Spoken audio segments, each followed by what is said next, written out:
Thank you for joining me for another Quick Hits conversation. Today, I would like to talk about how to create and maintain elegant boundaries.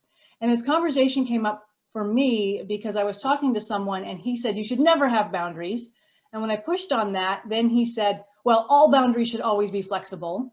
And I replied, I have a boundary that I am not allowed to be sexually assaulted by men. It is not flexible. It is a hard boundary. So saying that all boundaries should be flexible is just wrong as far as I'm concerned. I'm not even gonna sugarcoat it. It's wrong.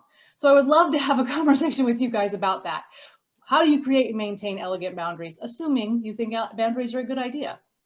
Yeah, it's a tough one, isn't it? Because I think it's sort of dependent on context, because obviously there are so many different types of boundaries. Like that example that you gave is a personal boundary, which I think, when we were discussing previously before we hit record and got started, some boundaries, some areas and some contexts, if you don't have boundaries, you can get arrested. So it's, boundaries are good. We need them.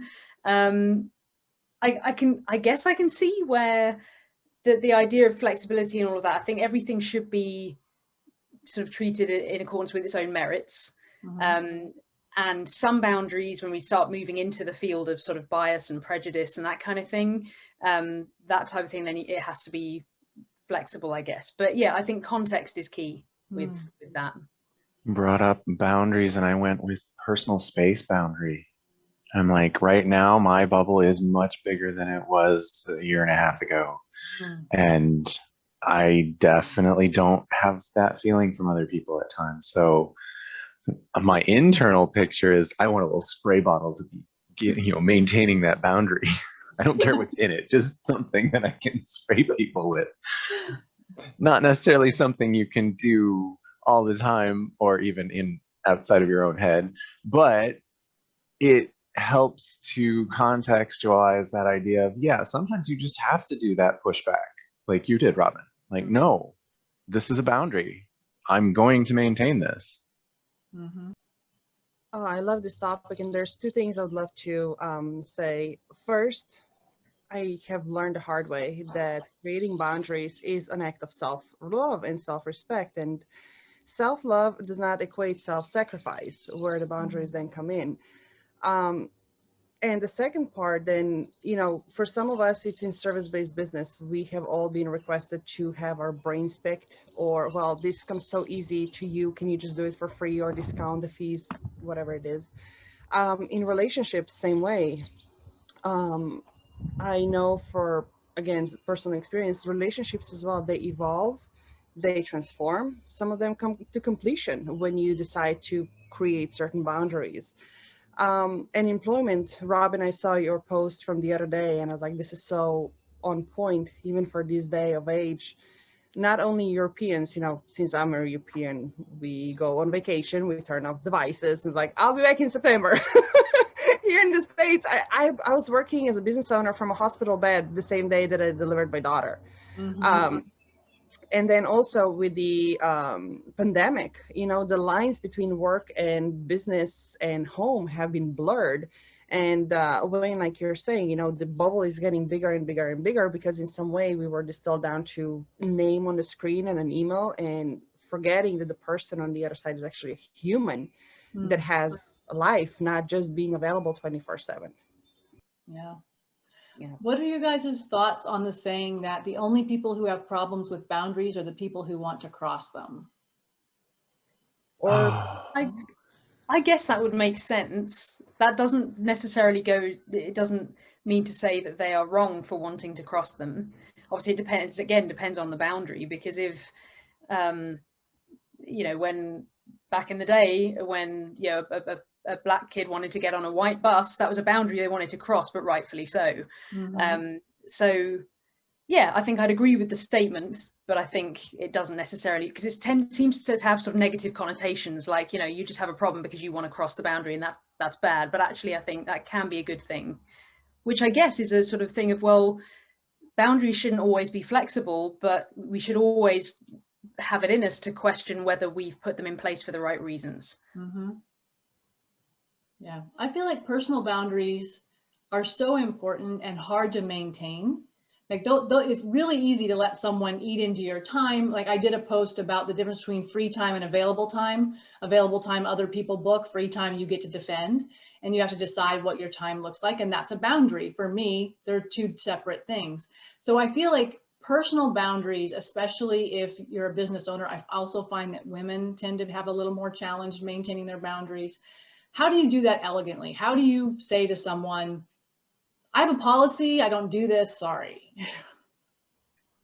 I think it's simply remembering that no is a complete sentence, that we don't know in any explanation or justification to anybody. It's just like, no. When people ask you why, they're looking for a reason to get in and like make excuses why your why doesn't matter. I found that to be the case.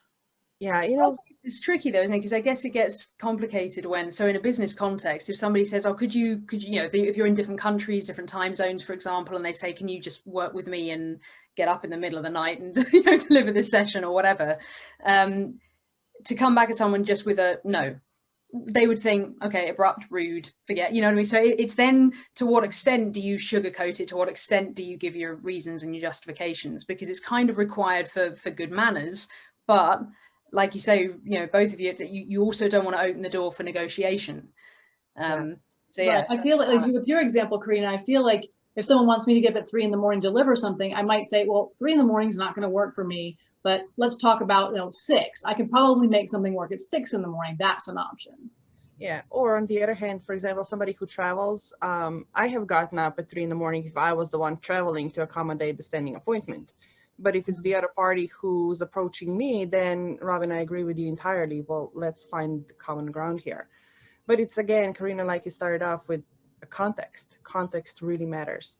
And I'm thinking about my own occasional struggles with maintaining those boundaries myself. I'm like, I say yes to way more things than I should. And so I think the first step is catching on that there is a boundary there that you're choosing to ignore.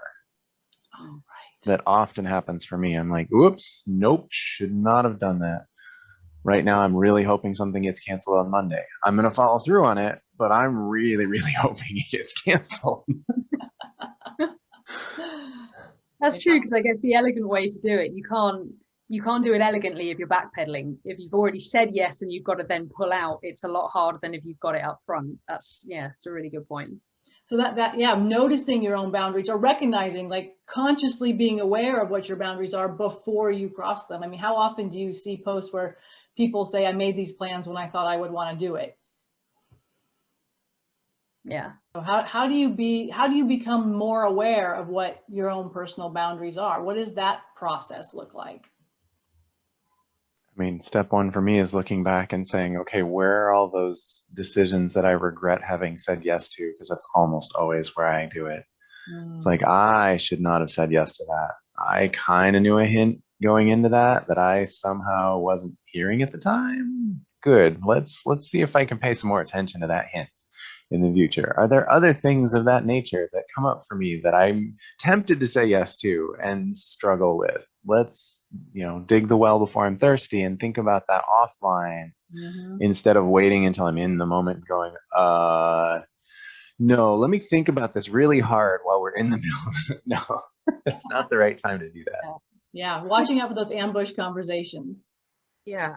I have learned also in a broader spectrum of things in just conversations to be really clear of, you know, when somebody's having a really emotional outburst, it's like, I'm not available for the drama, but we can talk about the facts. And I think in coaching industry, that's another thing, the whole conversation in its own about taking on your clients and environments, energy and drama and trauma. But then in the greater context, again, I know for myself, I have drawn a lot of boundaries last year when I had to look also at my core values and ethical and moral standards. What are the things that I'm subjecting myself to? Where am I keeping the doors open? And what are the hard no's, not necessarily for myself, but also for the people that I work with to make sure they feel safe in the environment that I create for them. Yes, I think that's a really good point. We're at our 10 minutes, so I'm going to have to cut us off there. But I love the idea of paying attention to your gut reaction, recognizing, watching out for ambush conversations where you say yes and then regret it, all really good ways to create boundaries, and then being willing to defend them if they're super important to you. So thanks so much for having this conversation with me. I appreciate it very much, and we'll do it again really soon. Thanks, Robyn.